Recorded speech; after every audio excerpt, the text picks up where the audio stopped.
Bezrat Hashem, aujourd'hui, on va parler à un sujet qui est très très important, surtout dans la Chassidut de Breslev. Rabbeinu Akadosh, il nous a dévoilé un dévoilement qui est vraiment énorme. Et c'est vrai que d'abord, on va le dire qu'est-ce que c'est. En fait, c'est le Vidui Dvarim. C'est quoi Vidui Dvarim? C'est déclarer, de s'avouer, d'avouer toutes sortes de péchés, de mauvaises actions, de mauvaises choses, même de mauvaises pensées, de mauvaises intentions. Toutes sortes de choses qui est pas bien. Quand un homme, il arrive d'abord à l'avouer à soi-même, et après à le déclarer. Alors grâce à ça, il fait une bonté qui est énorme, et que de ça en fait on va parler.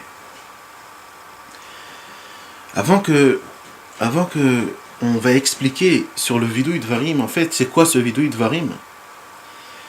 Je vais vous raconter une histoire, parce que on peut se poser une question que Vidui Dvarim, c'est déjà quelque chose de normal, c'est déjà écrit dans la Torah. On fait Vidui Dvarim dans la Tfila 2 fois par jour. Mais c'est pas quelque chose de nouveau, c'est écrit partout dans la Torah qu'il faut faire Vidui Dvarim.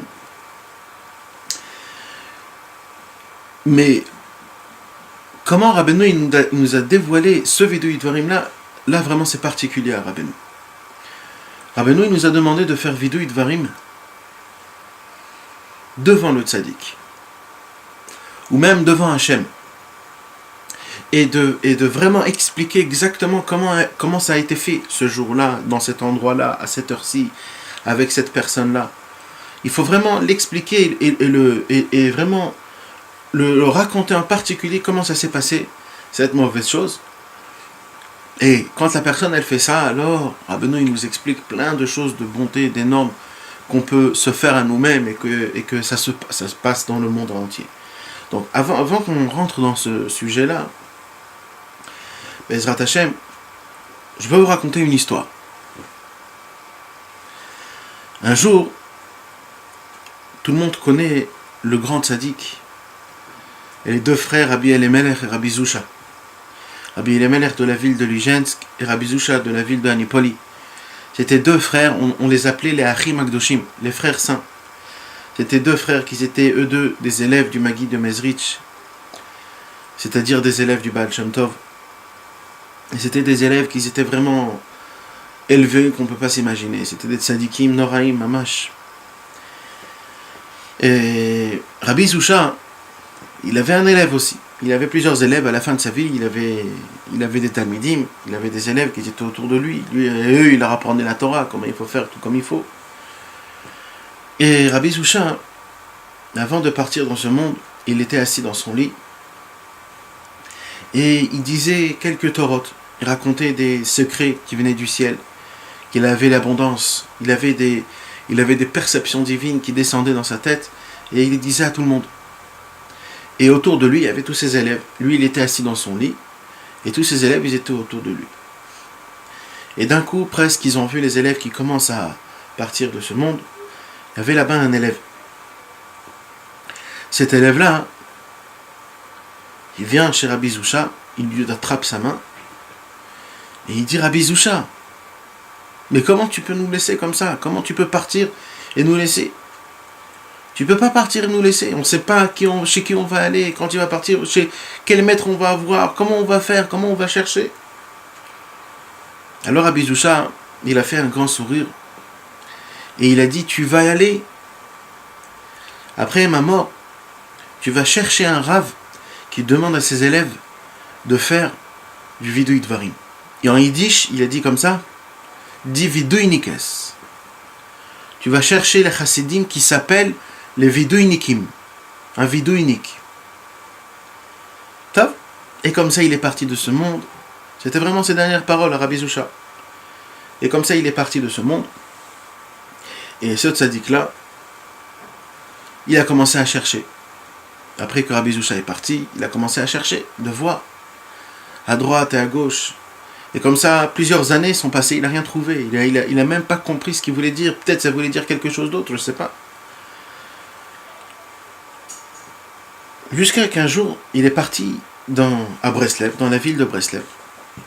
Et dans la ville de Breslev, il a entendu que les gens y parlent et qu'ils disent « Ah voilà, les vidéoïniques qui sont venus. » Les vidéoïniques.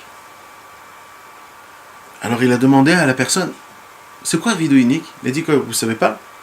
C'est les Chassidé Breslev. Les Chassidé Breslev, on les appelle les vidéoïniques. Pourquoi on les appelle les vidéoïniques? Parce que c'est Rabbi Nachman de Breslev. C'est le premier au monde où à chaque fois qu'il vient, la première chose qu'il demande à quelqu'un qui veut se rapprocher, c'est de lui raconter tout ce qui se passe, tout ce qui s'est passé depuis qu'il était tout petit. Il a dit quoi? Il a dit oui. Quand il a entendu ça, ça y est, il a tout de suite compris que ça se peut qu'il a trouvé ce qu'il a trouvé.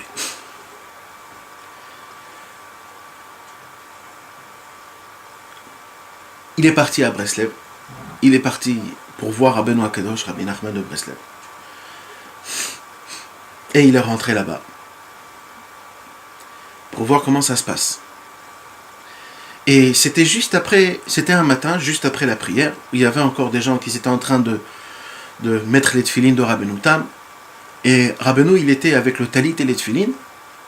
Et avec son talit, il avait recouvert toute sa figure, donc on ne voyait pas exactement sa figure. Et il marchait et il revenait dans le Beth Midrash. Et pendant ce temps-là, les autres, ils étaient en train de lire des Teilim ou des choses comme ça. Chacun il faisait son étude après la prière du matin. Et d'un coup, Rabbeinu, il s'est retourné devant la porte de l'entrée, là où ce tzaddik-là, il est venu pour voir comment ça se passe, et il appelle. Et au moment où il appelle, quand il commence à venir, Rabbeinu, il ordonne à tout le monde, tous ceux qui sont dans le Beth Midrash, de sortir de le Beth Midrash. Dès qu'il commence à sortir du Beth Midrash, alors lui aussi, il pensait que ça veut dire à lui. Il avait très peur de rester tout seul avec Rabbeinu. Je le connais même pas, je l'ai jamais vu. Il va savoir ce qui va se passer. Alors il a commencé aussi à sortir. Mais Rabbeinu, il a fermé la porte juste où ce tzaddik-là, il devait sortir. Dès que ce tzaddik-là, il était pris en piège. Maintenant, il est enfermé dans le Beth Midrash tout seul avec Rabbeinu. Rabbeinu, il vient, il s'assoit avec lui. Et il lui dit comme ça en yiddish, Eint Zog. C'est-à-dire en français, maintenant, dis. Et au moment où Rabbeinu, il a dit ça, maintenant, dis, il a commencé à trembler tout son corps.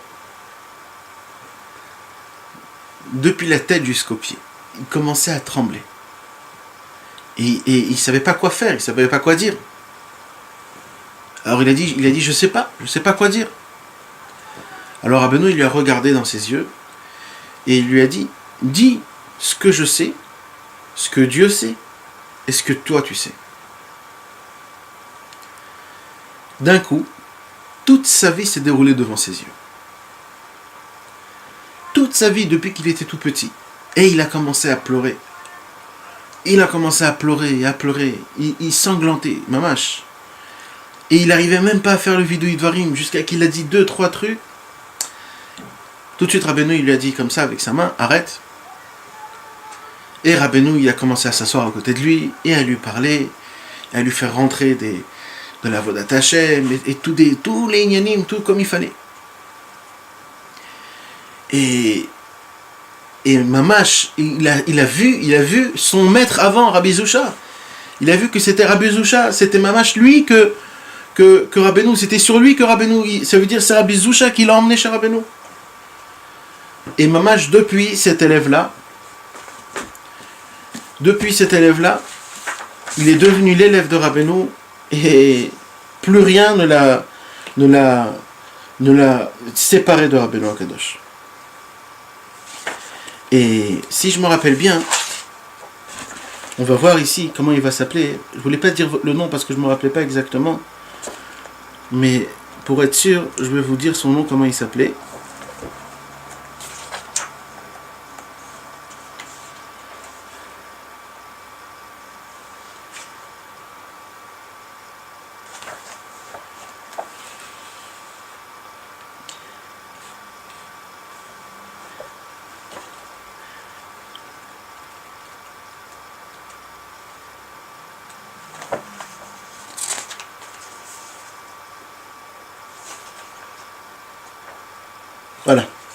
C'était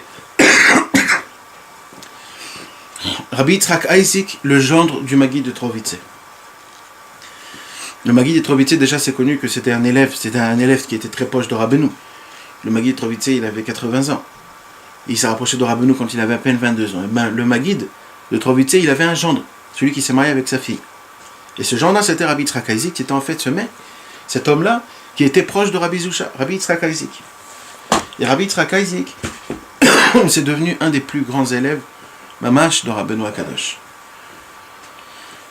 Un jour, Rabbeinu Akadosh, il a aidé Rabbi Yitzhak Isaac de faire quelque chose, de porter quelque chose. Et après, Rabbeinu lui-même, il a dit, aujourd'hui, j'ai fait un shimouch de Talmid Racham. J'ai aidé un Talmid Racham. Imaginez-vous que c'est Rabbeinu qui dit ça à un de ses élèves. Donc Rabbi Yitzhak Isaac était un homme énorme. Et alors, c'est comme ça, donc, au moment où il a vu que Rabbeinu, il a ordonné de faire le vidouille, c'est terminé. Là, c'était un inyan d'Avodat Hashem, c'était un inyan de... Tout le monde, il commençait à rentrer, et c'est rentré, cette chose-là, c'est rentré. Et c'est connu. Pareil avec Rabbi Yudel. Quand Rabbi Yudel, il s'est rapproché de Rabbeinu Akadosh, avec Rabbi Shmuel Isaac, alors ils ont commencé à parler eux deux. Après qu'ils ont commencé à parler eux deux, tout de suite, Rabbeinu, il fermait la porte pour pas que les autres ils entendent les avérotes de son ami. Et là, Rabbeinu, il commençait à dire Heint Zog.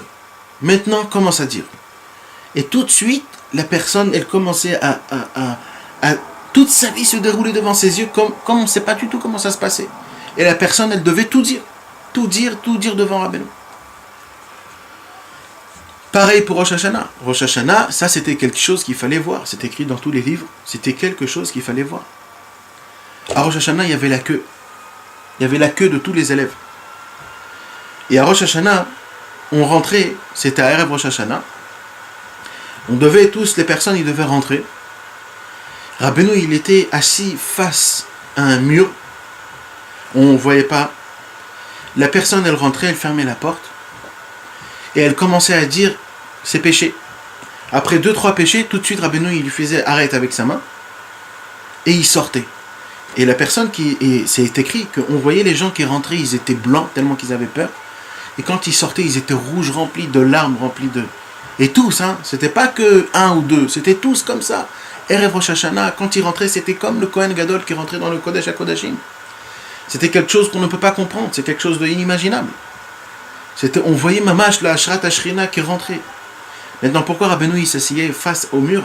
C'était pour pas faire honte aux élèves qui vont croire, parce que quand la personne elle va dire ses péchés, il va avoir honte, c'est honteux. Donc Rabbeinu, pour pas faire honte à ses élèves, il était assis face au mur, et dès qu'il disait 2-3 péchés, ça suffisait tout de suite, il comprenait de qui, dans le Shoresh Neshama ça marche, et comme ça Rabbeinu il faisait ses inyanim.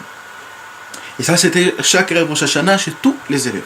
Mais mis à part, tout au début, quand un nouveau élève venait rentrer pour se rapprocher de Rabbeinu, et que Rabbeinu il voyait que ça y est, ça va être un élève, et qu'il veut vraiment se rapprocher, il veut vraiment... Alors là, Rabbeinu, il faisait tout, il enfermait la personne, et il commençait à tourner comme ça, comme les grands tzadikim d'avant, ils revenaient dans le Beth Midrash, et leur tête était vraiment touchée en haut dans le ciel, et ils commençaient à dire, la personne, elle commençait à se rappeler d'un coup de tout ce qui se passait, et comme ça se faisait. Donc, de là, on voit que le monde en entier, comment ils nous appelaient, nous les chassidim, les chassidés Breslev, ils nous appelaient les vidouiniques. Parce qu'on faisait le vidouille devant Rabbeinu Akadosh. Et ça, c'est quelque chose qui est nouveau. On n'a jamais vu que un homme, il fait un vidouille dvarim devant un Talmid Racham. Normalement, un homme qui fait un vidouille dvarim devant un Shem, maximum. Eh bien non, ça c'est quelque chose de nouveau. Et maintenant, on va apprendre tout ce qu'on va expliquer, Bezrat Hashem. Ça parle d'après la Torah 4. La Torah 4 de l'Ikutei Moharan. Elle s'appelle la Torah Anochi Hashem Elohecha. C'est la Torah qui parle de quelque chose de merveilleux. Et on va commencer à expliquer cette Torah. Rabbeinu Akadosh, il nous explique dans la Torah 4 qu'un homme, il doit voir dans le monde en entier tout ce qui se passe, il doit essayer de voir que tout en fait c'est pour son bien. Comme Rabbi Akiva, il a dit que tout ce que Dieu fait est fait pour le bien, et comme Nahum Ish Gamzu, il disait Gamzu le Tova à chaque fois, parce que tout le Inyan en fait de ce monti, c'est d'essayer de voir comment Hachem il a fait tout pour le bien. Même si Chaz B'Shalom il se passe des mauvaises choses qu'il y a dans le monde, et un homme, il a eu un problème, et moi j'ai eu ça, et j'ai eu un problème comme ça, et j'ai un problème comme ça, et bien la personne, elle doit essayer de voir de toutes ses forces comment la chose, en fait, c'est une bonté. Et de ne pas la voir comme quelque chose de pas très bien. Et comme c'est écrit, Hashem alel davar, Elokim alel davar. Alors, on s'est connu que le nom de Yud Kevavke, c'est le nom de Chesed. Et c'est connu que le nom de Elokim, c'est le nom de Din, de Gvura, des problèmes. Alors ça qui dit David Ameler. Il dit Hashem alel davar, Elokim alel davar. Dans les bontés, c'est-à-dire Hashem, dans Yud Kevavke, dans les bontés, des choses bien qui vont se passer, je vais remercier Dieu. Exactement pareil comme dans les Elokim, dans les problèmes. Quand je vais avoir des dinim, là aussi je vais louer Dieu, exactement pareil. Et comme c'est écrit dans la Gemara qu'à la fin, on va dire Baruch Dayan, on va dire Baruch Dayan Hamet aussi Besimcha, et aussi, même si c'est comme ça, comme on dit à Tov Hametiv, on doit dire à Dayan Hamet. Parce que tout on doit faire joyeusement, on doit toujours s'appuyer d'Akadosh Baruch. Maintenant il dit Rabbeinu que ce niveau-là d'arriver à remercier Dieu et d'arriver à essayer de comprendre qu'en fait tout ce que Dieu il nous fait pour la bonté, et de le remercier, de le remercier dans tout ce qu'il fait, de le remercier comme quoi c'est quelque chose de bien. D'arriver à ce niveau-là, c'est très dur. Mais comment on arrive à le faire? On arrive à le faire quand on enlève la malchoute, quand on élève la malchoute de Gdusha qui est dans la Sitra Achara. Alors je vais expliquer ce que ça veut dire. D'abord, on va expliquer ça mot à mot. La royauté d'Akadosh Baruch Hu, elle est dans ce monti, elle est remplie, elle est dans la Sitra Achara, elle est dans tous les forces du mal. Mamash, la royauté d'Akadosh Baruch Hu, c'est les forces du mal qui l'ont attrapé. Et c'est quoi la preuve? La preuve, c'est que dans ce monti, c'est qui règne? C'est le mal, c'est le Yetzer Hara, c'est les problèmes, c'est des mauvaises choses. C'est pas que la bonté, on voit pas Dieu, on voit rien. Un homme qui lève ses yeux et qui veut essayer de voir ce qui se passe dans le monde, il voit pas Dieu, il voit exactement le contraire de Dieu. Et donc ça s'appelle qu'en fait le royauté d'Akadosh Baruch Hu, parce que Dieu il a créé ce monti, donc en fait sa royauté à lui, elle est dans la Sitra Achara, elle est dans les mauvaises choses. C'est les forces du mal qui l'ont attrapé. Ok. Maintenant, nous on a tous le devoir de élever le plus qu'on peut la royauté d'Akadosh Baruch Hu. Comment on élève la royauté d'Akadosh Baruch Hu? Alors là, il y a des centaines de niveaux. C'est vraiment, c'est en particulier, c'est des pratimes. Il y a peut-être 100 façons de faire la chose. C'est quelqu'un qui va diffuser la Torah, ça s'appelle de relever. Quelqu'un qui va essayer de rapprocher des gens, ou alors quelqu'un qui va étudier la Torah tout seul même. Quelqu'un qui va prier dans le Beth Knesset. Dans la Torah, il y a écrit plein de choses comment on arrive à faire remonter la royauté d'Akadosh Baruch Hu. Une des façons de faire remonter la royauté d'Akadosh Baruch Hu, c'est sur soi-même. C'est-à-dire, quand par exemple, on a le Yetzer Hara, on a le Yetzer Hatov. Quand on écoute le Yetzer Hara, Chas v'Shalom, alors là, qu'est-ce qu'on fait? On enfonce encore plus la création de Dieu. En fait, c'est nous. On est la création de Dieu. On l'enfonce où? Dans le Yetzer Hara, dans la Sitra Achara. Ça s'appelle de faire descendre la royauté d'Akadosh Baruch Hu dans la Sitra Achara. Alors, qu'est-ce qu'il faut faire? Nous, on a le besoin, il nous dit Rabbeinu, si on veut arriver à ce niveau-là, de voir tout ce qui fait Akadosh Baruch Hu, que tout est pour mon bien, c'est si j'arrive à faire élever la malchoute de la Gdusha de la Sitra Achara. C'est-à-dire, quand Chas v'Shalom, j'ai un problème, et que je tombe dans ce problème. Vous savez, c'est quoi le vrai problème d'une personne quand elle fait quelque chose de mal?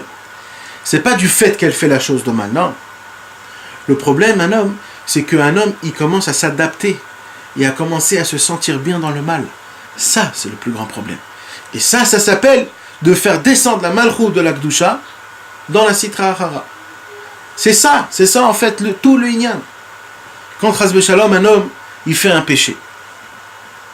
Et il retombe dans ce péché. Et il retombe. Après 2-3 fois, ça y est, pour lui, c'est devenu mouta. Il se sent déjà de là-bas, il se croit déjà, il appartient à cet endroit-là, je suis comme ça, on ne peut pas me changer, je fais ça, j'ai trop fait. Il dit Rabbeinu, vous savez c'est quoi le plus grand problème? Le plus grand problème, ça s'appelle de faire descendre la royauté d'Akadosh Baruch Hu dans des mauvaises mains, dans les mains de l'impureté. Parce qu'on a pris la création du monde, la création que Akadosh Baruch Hu nous a créée, c'est-à-dire nous-mêmes, et aussi notre cerveau, notre ishiyut, notre tout ce qu'on est. On a fait descendre dans le Yetzer Hara. Et on se sent là-bas chez nous à la maison. Alors qu'est-ce qu'il nous dit Rabbeinu? Comment on fait pour élever la malchut de la Kedusha? C'est en faisant vidouï dvarim. Qu'est-ce qu'on fait? On vient chez Akadosh Baruch Hu et on dit Ribono shel olam, voilà, je reconnais et j'admets. Je suis tombé, j'ai fait cette avéra. Qu'est-ce qui se passe quand un homme il dit ça? Tout de suite, il reconnaît que ce qu'il a fait, c'est quelque chose de pas bien. Si c'est quelque chose de pas bien, maintenant il veut recommencer dès le début. Donc déjà la première chose, c'est qu'il fait la différence entre ce qui est pas bien et ce qui est bien. Parce qu'on avait dit, c'était quoi le grand problème? Le grand problème, c'est quand un homme il tombe dans des mauvaises choses jusqu'à qu'il se perd complètement et qu'il oublie bichla la notion de c'est quoi qui est bien et c'est quoi qui est pas bien. Et c'est ça le problème, c'est quand un homme il fait des avérotes tellement qu'il est habitué, et alors il oublie c'est quoi qui est bien et c'est quoi qui est pas bien. Et ça s'appelle de faire descendre la malchut de la Kedusha dans la Sitra Achara. Et c'est ça qui dit Rabbeinu. Maintenant, celui qui veut arriver à élever la malchut de la Kedusha et de l'élever de son endroit sale qu'elle est maintenant, c'est en faisant vidouï dvarim devant un tzaddik. Quand un homme il fait vidouï dvarim devant un tzaddik, c'est-à-dire il dit dans sa bouche tout ce qui s'est passé exactement, avec qui, comment, où, à quelle heure, et comment, tout exactement, il essaye de dire. Et pourquoi il dit tout ça? Parce qu'en fait, il découvre et il délivre, il avoue. En fait, c'est un avouement spécial comme quoi, voilà, Ribono shel olam, je fais la différence entre ce qui est bien et ce qui est mal, et la vérité, je voudrais pas le faire. Si ça aurait été, je voudrais pas le faire encore une deuxième fois. Et ça s'appelle, mis à part que c'est une des conditions qu'il faut faire dans la tchouva, mais mis à part ça, là on parle pas, c'est pas un lien de tchouva. C'est encore quelque chose de plus haut que la tchouva, le vidouï dvarim. Le vidouï dvarim, c'est quelque chose de plus haut parce qu'on fait élever la royauté d'Akadosh Baruch Hu, on a fait élever jusqu'en haut. Et ça, c'est quelque chose qu'on peut pas s'imaginer de quoi on parle, Bichlal. On ne peut pas s'imaginer. Parce que ça fait des effets. C'est comme l'effet du papillon.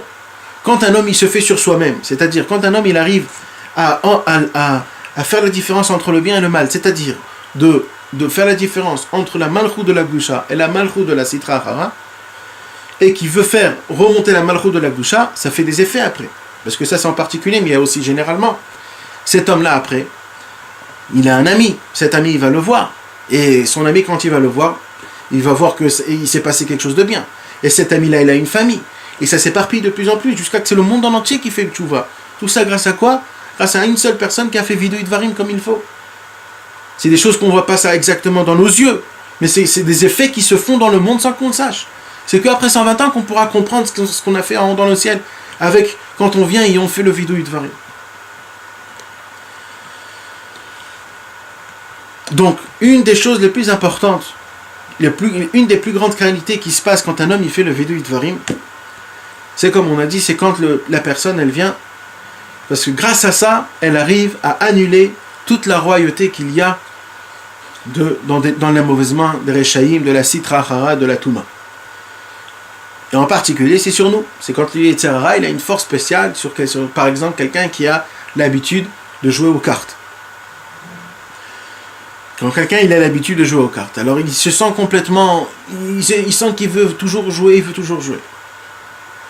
Donc cette personne-là, elle s'appelle comment? Que la royauté pas bien a une force et une empreinte, une emprise sur cette personne. C'est la malchut de la Sitra Achara.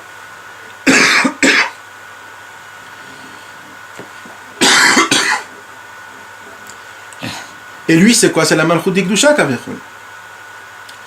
Parce que lui, il appartient à Dieu. Donc la malchut de la Sitra Achara, elle a attrapé cet homme-là, c'est-à-dire la malchut de la Kedusha, et elle l'a mis dans sa poche. Maintenant, de sortir de ça, on demande pas, parce que des fois il y a des gens qui disent que c'est trop dur pour eux. Ok, mais qu'est-ce que tu peux faire pour moi? Vas-y, dis-moi quelque chose que tu peux faire. Alors au moins c'est de faire le vidouï dvarim. Si quelqu'un il vient au moment où il fait le vidouï dvarim, déjà d'abord il fait rentrer dans sa notion que déjà c'est pas bien. Parce que les gens à la force de jouer, déjà ils se disent ouais c'est bien, et ça rend un simcha, jusqu'à que la personne elle se donne dans son idée comme quoi c'est quelque chose de bien et c'est très bien et il faut. Mais en fait c'est faux. Alors déjà au fait que quand la personne elle fait vidui dvarim, voilà j'ai fait ce problème-là, Ribono Shel Olam, j'ai joué aux cartes avec cette personne-là, j'ai fait du bitoulzman, j'ai donné de l'argent, j'ai fait ça, j'ai fait ça, j'ai fait ça. Quand la personne elle se dit toutes ces choses-là, alors déjà elle fait la différence, déjà il y a déjà la malchut de la sitra hara, elle peut pas attraper la malchut de la doucha. Déjà ça c'est quelque chose de bien, et c'est ça la grande force. Et l'effet que ça fait dans les mondes supérieurs, c'est que dans le ciel petit à petit la royauté d'Akadosh Baruch Hu, Kaviachol, tout le monde la connaît. Et c'est pas la royauté de ce monde-ci, les gens, les présidents qui font des guerres, qu'on croit que tout est dans leurs mains. En fait, tout est dans les mains d'Akadosh Baruch Hu. Et tout ça, c'est grave. Et ça, on arrive à le savoir et à l'adapter, et à le connaître, et à le recevoir, grâce à quand il y a un petit juif là-bas, tout au fond du monde, qui fait vidui dvarim. Donc, ça, c'est un point, le premier point, qui nous parle sur la malchut de la Kedusha et la malchut de la Sitra Achara. Quand un homme il fait vidui dvarim, grâce à ça, il arrive à faire remonter la royauté d'Akadosh Baruch Hu dans le ciel, dans le monde en entier, pour que le monde en entier puisse le reconnaître. Deuxième point de l'importance du vidui dvarim. Pourquoi c'est aussi important le vidui dvarim? Le vidui dvarim, c'est tellement important, et c'est simple. Akadosh Baruch Hu, il nous a ordonné de faire 613 mitzvot. Dans les 613 mitzvot, on a 365 mitzvot négatifs et 248 mitzvot positifs. Des mitzvot qu'on doit faire et des averot et des mitzvot qu'on ne doit pas faire.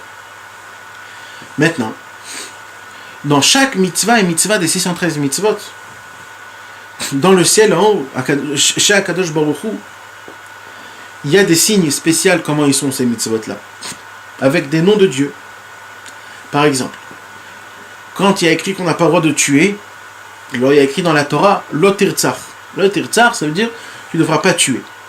Maintenant, ces lettres-là, lo tirtzach, ils sont dans le ciel gravés devant Akadosh Baruch Hu à tout jamais à l'éternité. Lo tirtzach.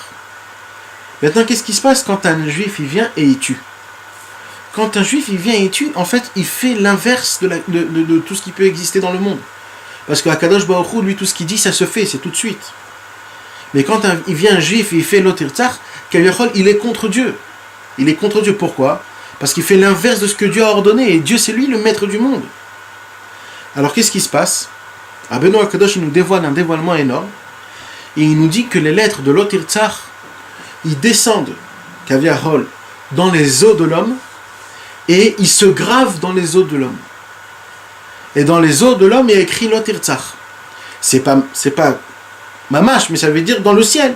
Parce qu'on sait que tout est comme il y a spirituellement, il y a aussi, comme il y a tout ce qui est matériellement, il y a aussi spirituellement.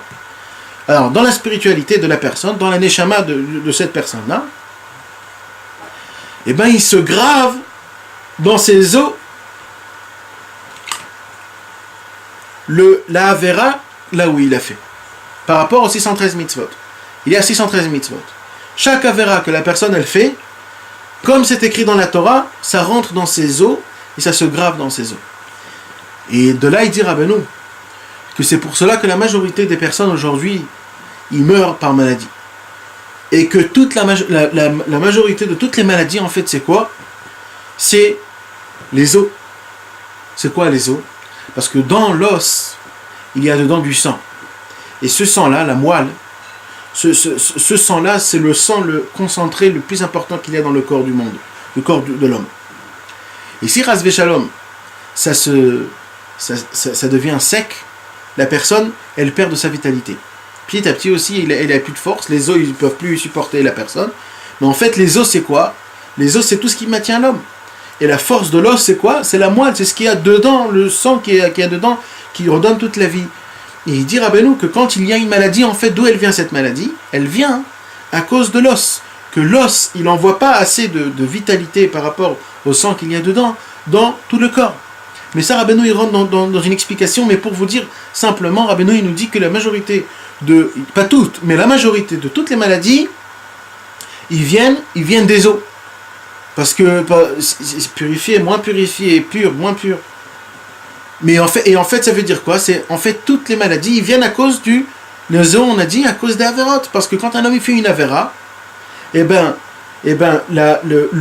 l'endroit où la Torah elle a ordonné de ne pas faire cette avéra-là, le pasouk, si c'est l'otirtzar par exemple, ça vient dans ses os et c'est indiqué dans ses os, c'est gravé dans ses os.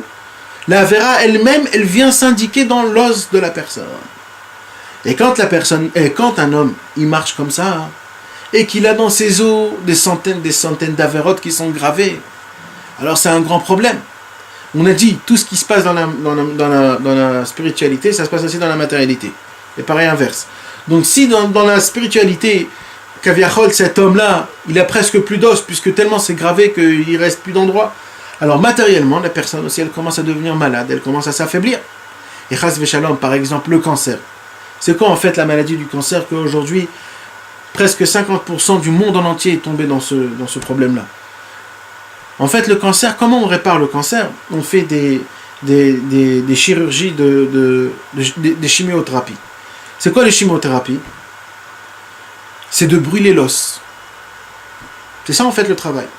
En fait, on brûle l'os. Quand on brûle l'os, alors il y a quelque chose qui se passe, que ça change le sang qu'il y a dedans, la moelle, et quand ça change ça, alors ça enlève tous les problèmes et ça brûle tout le reste. Mais ça s'attrape dans l'os. C'est surtout, et les gens, vous allez poser la question aux personnes qui ont eu des chimios, pour nous dire comment ils ont mal, ils nous disent qu'on sent que nos os, ils brûlent. Donc en fait, imaginez-vous, on voit que jusqu'à Rabbeinu, il a tout vu. En fait, c'est à cause de quoi? En fait, tous les problèmes et toutes les maladies, en fait, c'est un problème d'Avera. En fait, c'est un problème qu'on ne fait pas vidouï dvarim. Pourquoi? Parce qu'il dit Rabbeinu, et là je viens au sujet. Rabbeinu, il nous dit, au moment où la personne, elle vient devant un tzaddik, devant un Talmid Chacham, et qu'elle commence à dire devant ce tzaddik, devant ce Talmid Chacham, tous les péchés, tout ce qu'elle dit, ça s'enlève de ses os. Ça a été gravé, maintenant tu l'as fait sortir de ta bouche, tu l'as dit devant un tzaddik, et bien ça s'enlève. Chaque avéra que tu dis, elle s'enlève des os. Les avérotes que tu dis pas, ça reste dans les os. Mais les avérotes que tu dis, ça reste dans les os.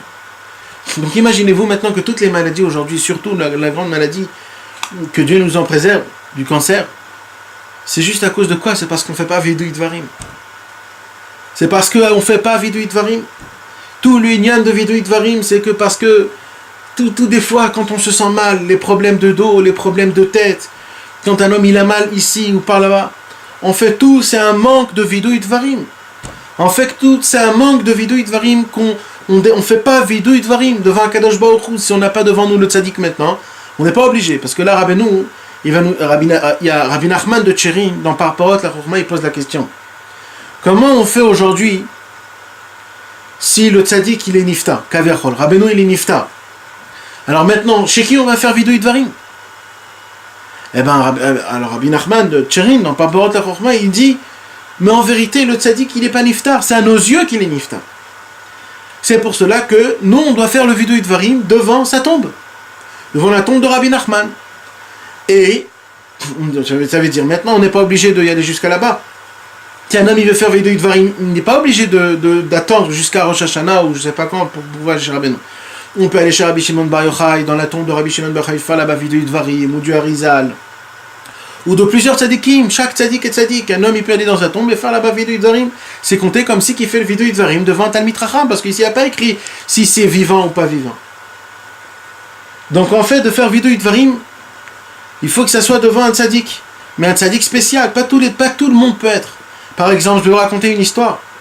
Quand Rabbi Israël Ber Odesser, au tout début, qui s'est rapproché de Rabbeinu Akadosh, à part Rabbi Israël Kardouner, alors tout de suite, il a voulu, de soi-même, il ne savait même pas qu'il y avait un sujet comme ça. Mais tout de suite, il est parti chez Rabbi Israël Kardouner et il a dit à Rabbi Israël Kardouner, je veux dévoiler tous mes problèmes devant toi. Alors tout de suite, Rabbi Israël Kardouner, il a crié, il a dit non. T'as pas le droit de faire du vidouï dvarim devant moi. On fait vidouï dvarim que devant Rabbeinu. C'est ça qu'il faut faire. Nous, on n'a pas le droit de faire vidouï dvarim devant des gens qu'on ne sait pas c'est quoi. On ne sait pas. On fait vidouï dvarim que devant Rabbeinu. C'est tout. Et après qu'ils sont morts, on peut faire devant tout le monde. Parce que eux, ces tzadikim-là, ils sont attachés avec Rabbeinu après la mort. Donc devant Rabbi Israël, par exemple, on peut faire après sa mort.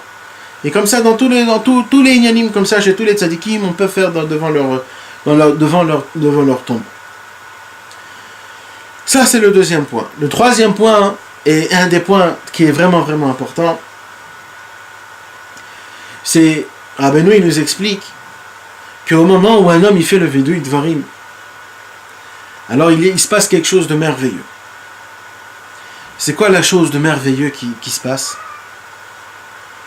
C'est que dans le ciel, Akadosh Baruch Hu, quand il entend un homme qui fait le Vidui Dvarim, c'est-à-dire il dévoile devant Hachem ou devant le tzaddik toutes les mauvaises choses qu'il a fait, Akadosh Baruch Hu, il lui ouvre une porte spéciale, que cette porte, c'est quoi cette porte? C'est le chemin. Parce que, posez-vous la question, vous allez voir en vérité qu'on a un grand problème. Et c'est quoi en fait notre problème à nous? C'est qu'on ne sait pas quoi faire. On ne sait pas quoi faire. Tout ce qu'on fait, on est presque sûr que c'est bien, mais on n'est pas très sûr. Et on ne sait pas toujours qu'est-ce qu'il faut faire maintenant. Peut-être je dois faire ça, peut-être je dois faire ça. On n'est toujours jamais sûr de ce qu'on fait. Et le problème, donc en fait, le grand problème, c'est qu'on ne sait pas. On ne sait pas. On fait les choses et on admet que peut-être ça va être bien. Au moins, on fait quelque chose de bien.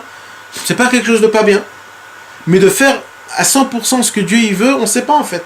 Peut-être maintenant, je dois aller travailler. Peut-être je dois aller rapprocher un juif. Peut-être je dois faire de la fatsa. Peut-être je dois faire maintenant de l'étude de la Torah. Peut-être maintenant, je dois faire tchouva. On ne sait pas. C'est ça. Et ça, c'est un grand problème. Alors, Rabbeinu, il nous dit que quand un homme il fait le Vidui Dvarim, alors qu'est-ce qui se passe en fait? En fait, il montre, il dit à Hachem Idbar, voilà, Hachem Idbar, moi je fais Vidui Dvarim, tu sais pourquoi je fais Vidui Dvarim? Parce que je ne sais rien.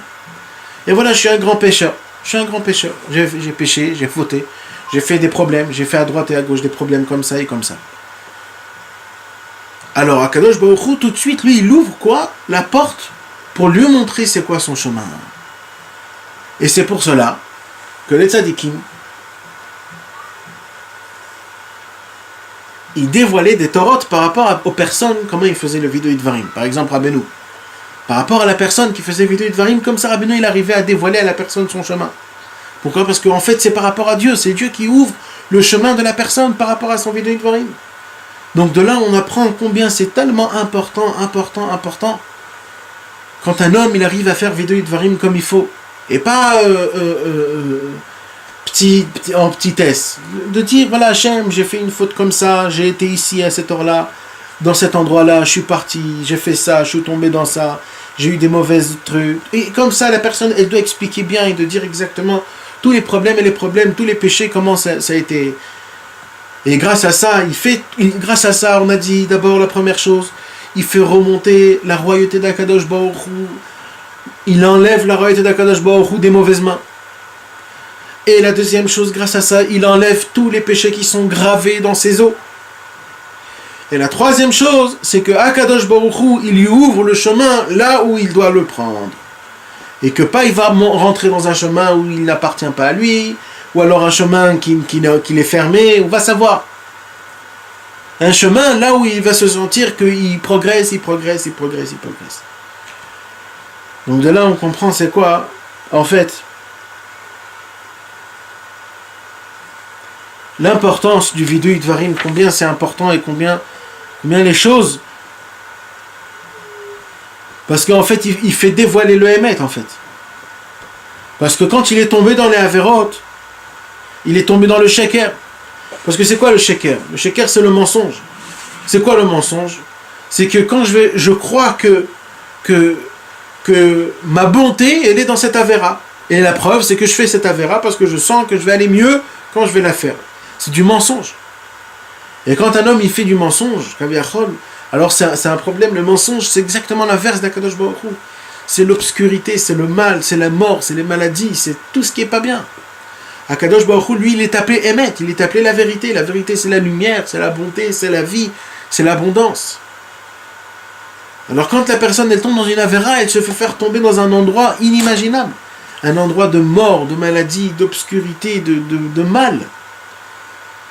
Et la bouche, quand la personne elle commence, c'est comme Rabbeinu il a dit que la bouche c'est comme une maman. La maman elle va là où son fils elle va, même si elle va dans la boue, sa maman elle va là-bas. La bouche, la parole, elle est partout avec l'homme. Là, l'homme, là où il peut tomber, il lui reste quelque chose, c'est quoi? C'est sa parole. C'est que de chaque endroit là où il peut toujours appeler Dieu. Donc, en fait c'est ça la grandeur. Au moment où un homme il va commencer à faire Vidui Dvarim, il va se faire sortir de l'obscurité de là où il est, parce que tout ce qu'il dit en fait c'est des paroles de vérité. Vedover emet bilvavo. Il parle des paroles de vérité. C'est quoi la parole de vérité? C'est la Torah. Ribono Shalom, j'ai fait ça, j'ai fait ça, j'ai fait ça. Je te demande pardon. Et ça s'appelle le vidui dvarim. Donc on voit que le vidui dvarim, en fait, ce n'est pas juste, comme nous on croit, juste une des conditions pour faire tchouva. C'est vrai que c'est une des conditions pour faire tchouva. Mais mis à part ça, Rabbeinu nous a donné un travail spécial de faire vidui dvarim. C'est pas simple. De faire le vidui dvarim, c'est pas simple. C'est un vidui mamash. C'est une force spéciale de faire le vidui, de dévoiler, de s'avouer, d'admettre tous les problèmes et de dire exactement en particulier là il y a eu du mal, là il y a eu du mal et de se débarrasser de ce mal-là.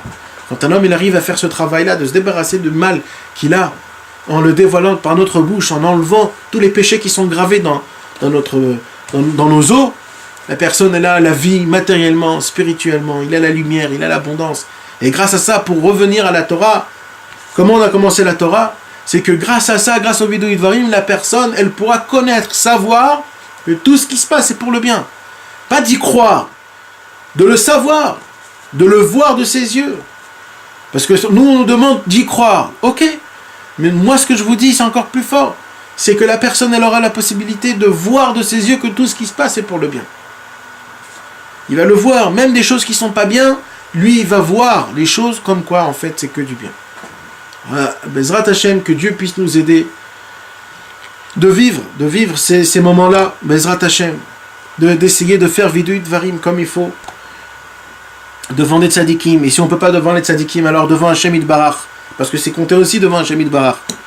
Devant Hashem Yitbarach, quand on fait Yitbodedut, ou alors quand on va dans les tombes de tzadikim, qu'on puisse faire le vidui dvarim comme il faut, et de dévoiler, et de se rappeler bien de tout ce qu'on a fait de mal, pour les oublier après, et pour enlever tout ce qu'on a gravé de mal dans nos péchés, Bezrat Hashem. Amen, ve Amen. Retrouvez les cours des Chavirim Nanar sur le site du Keren Rabbi Israël, nachmanneumann.com.